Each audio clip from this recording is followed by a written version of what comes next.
खुलुमबाय आंनि मुंनां बड' निउस चेनेल रादाब नायगिरि बिथांमोननिसिम गोजोन फुंबिलिनिसिम गासिनोबो अननाय आरो मोजां मोननाय जासिहरनाय जाबाय।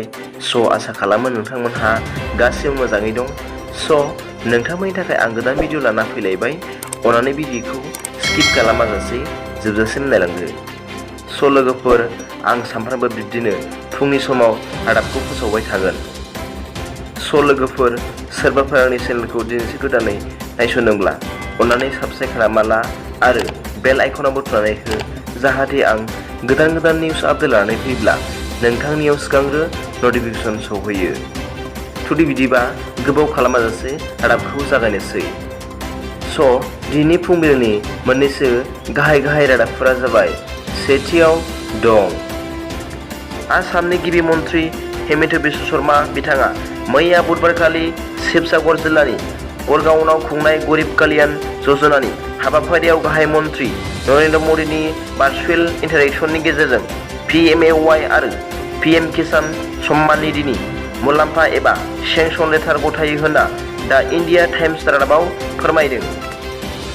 नैथियाव दं मैया रासियाया इउक्रेनाव रासायनारि फसंथान एबा केमिकेल प्लान्टआव नाइट्रिक एसिड टेंकखौ दावहारु बिमानजों गाग्लोबदों होनना इउक्रेननि गभर्नर बिथाङा फोरमायदों होनना वर्ल्ड निउसआव फोरमायदों।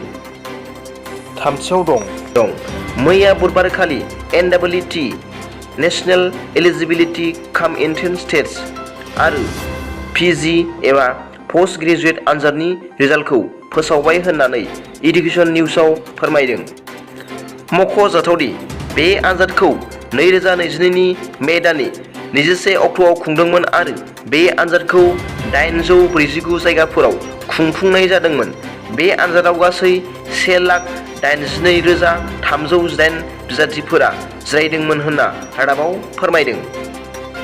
ब्रैथियाव दं गाहाय मन्त्रि नरेन्द्र मदि बिथाङा मैया बुधबारखालि तुर्कीयाव जानाय वर्ल्ड बक्सिं चेम्पियनशिपआव देरहानानै सनानि मेडेल मोनबोनो हानाय भारतनि मान सन्मानखौ दावगाहोनो हानाय आइजो गेलेगिरिफोरखौ लोगो हमहैदों होनना इन्डिया निउसआव फोरमायदों।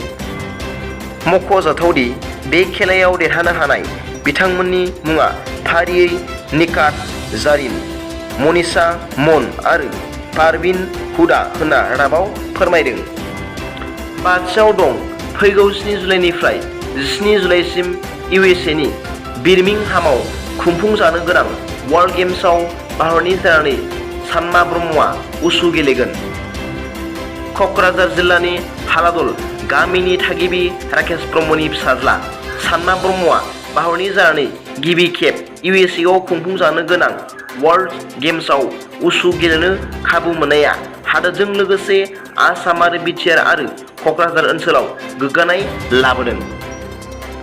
मख'जाथावदि बिथांनि मोनसेनि उनाव मोनसे उसु गेलेनायनि जाफुंसारनायखौ थुलुंगाखां होनायनि थांखिजों बिटिआरनि गाहाय खुंगिरि प्रमद बर'नि बिथोन बायदियै क'क्राझार जिल्ला कमिटि UPPL दोलोआ सानमा ब्रह्मनि न'आव थांनानै सुलाद लाहैयो आरो 40,000 अनसुंथाइ होयो होनना रादाबाव फोरमायदों। लोगोफोर, फुंबिलिनि रादाबा दा बेखिनिमोन लोगोफोर। गाबोननि फुंबिलिनि रादाबाव नोंथांमोनखौ गोसो गोथारै बरायहरनाय जाबाय। गोजोन्थों। एसेनोसै।